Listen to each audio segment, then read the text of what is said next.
What would happen to your company if you died?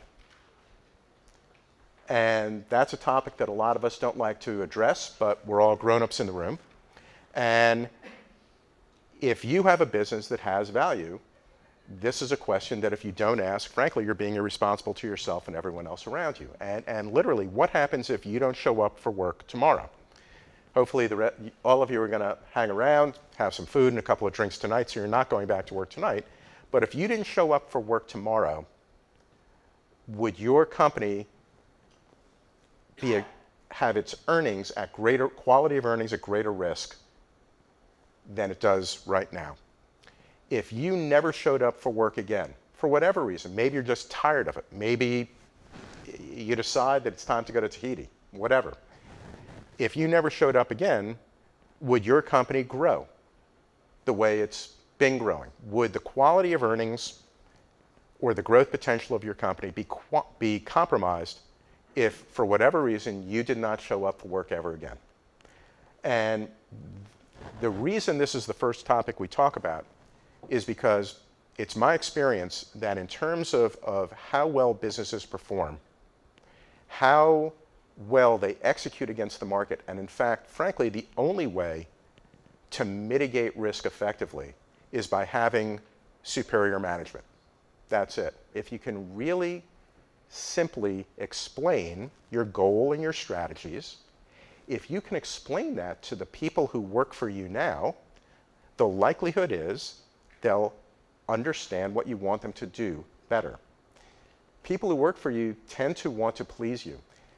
You're their boss, you're their employer. You control their employment, whether they get bonuses or raises or get fired, there's a financial relationship there that's very deep. They want to please you.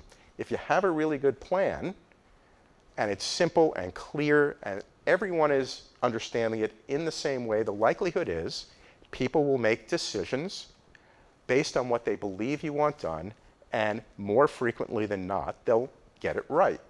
Anyone can get at the physical assets, the human capital, et cetera, that you can get at. And what it really comes down to is if you're going to outperform your competition, if you're going to mitigate risk around quality of earnings and growth, it's because you have better people. Period.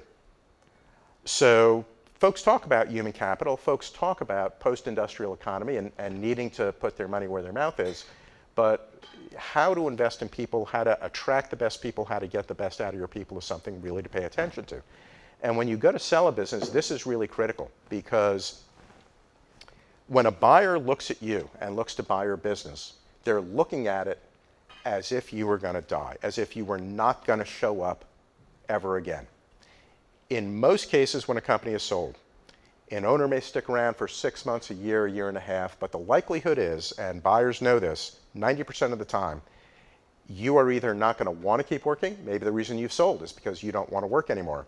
And even if you do keep working, you're not going to be as invested and as engaged as you used to be. It's not yours anymore. Buyers will know that, and they're going to look at a situation where they're going to not want a disaffected person who doesn't need the money anymore running the company, period. So when buyers look at your company, one of the critical areas of value they're looking at is not what you can do, not what the company can do with you. They're looking at your team.